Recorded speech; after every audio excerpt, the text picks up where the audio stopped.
India is a modern democratic republic, and like all liberal democracies across the globe, there is a growing sense of despondence among the citizens over the growing polarization, policy paralysis, environmental threats, and cultural decline.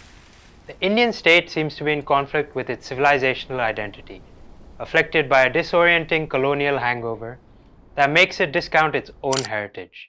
In contrast, the Vijayanagara Empire, which flourished in southern India from the 14th to the 17th century, was remarkable not just for its military conquests and high standards of governance, but also for its commitment to Purva Maryade, the principle of respecting and preserving the existing traditions and practices in the regions that they governed. Temple management. One of the most striking examples of this respect for tradition was their approach to temple management. When the empire expanded, instead of replacing existing customs with new ones, they ensured that the cultural practices around temples continued as they were. In the Vijayanagara Empire, temples were not merely places of worship. They were central to the socio-economic fabric of society.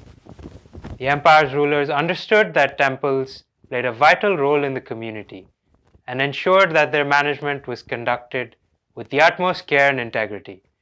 The government did not directly administer these temples, but instead supervised their management to prevent any misappropriation of funds and ensure transparency. Temples also served as economic institutions. The bazaars surrounding these temples were bustling hubs of commerce, where traders from various regions would converge. Examples of these bazaars can still be seen in the heritage site of Hampi. Taxes collected from these markets were used to maintain the temples and their surrounding areas, creating a self-sustaining economic model. Moreover, temples provided loans to local communities, especially those affected by misfortune, at nominal interest rates. The objective was not profit, but the betterment and upliftment of society.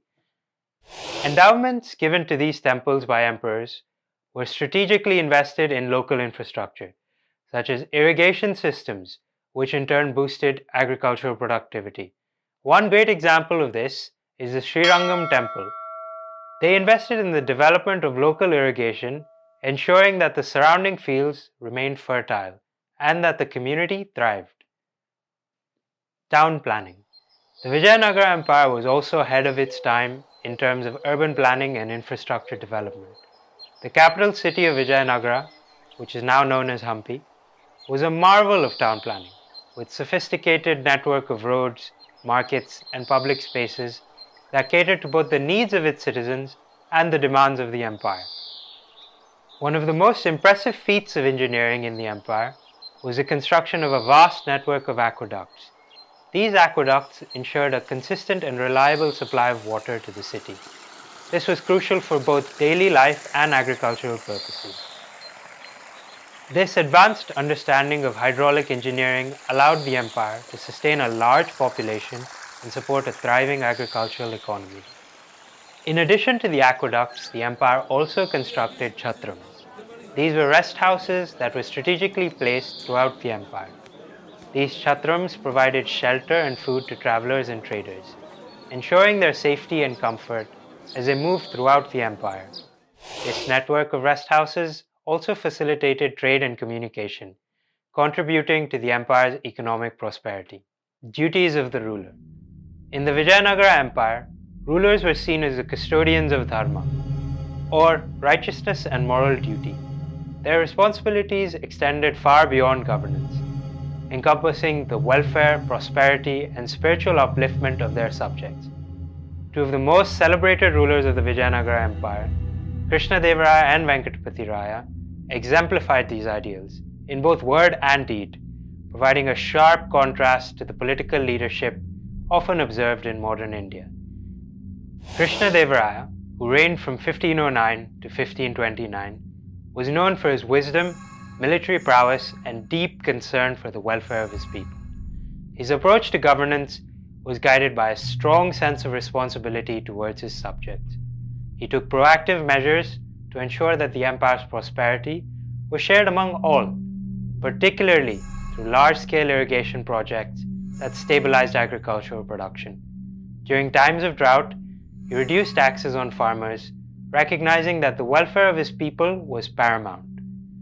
Venkatapati Raya, who ruled from 1585 to 1614, similarly embodied the ideals of just and compassionate leadership.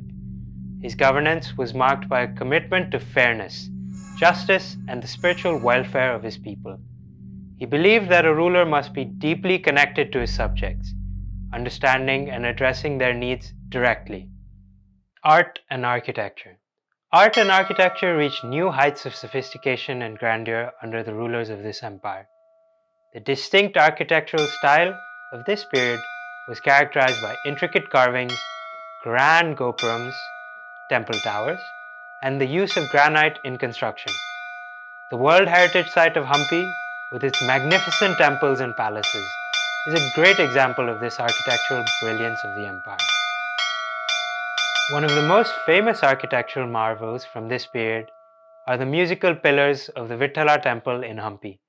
These pillars, when struck, produce various musical notes, showcasing the empire's mastery over both art and science. Another example are the stone chains found in this temple. So these chains were not only a demonstration of the artisan's advanced skills, but they also served a practical purpose, and this was that they were designed to channel rainwater, allowing it to drip down efficiently and preventing water damage to the structures. Perhaps the most iconic symbol of Vijayanagara architecture is the stone chariot of the Vithala temple. This has become so emblematic of the Vijayanagara legacy that you can even find it featured on the reverse side of India's 50 rupee note, serving as a reminder of the cultural and historical significance of this era. The empire was also a patron of the arts. Music, dance, and painting flourished under their rule, with temples often serving as cultural centers where these art forms were nurtured.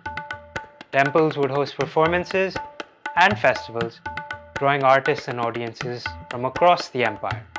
However, many of these traditional art forms, once supported by temple patronage, have declined in modern independent India. The loss of temple patronage has led to the fading of many cultural practices that once thrived in this vibrant era. As a descendant of these great servitors and protectors of Dharma, I am often distraught at the sorry state of affairs in modern India, where a schism has been induced not only in the constitution, but also in our very self-image.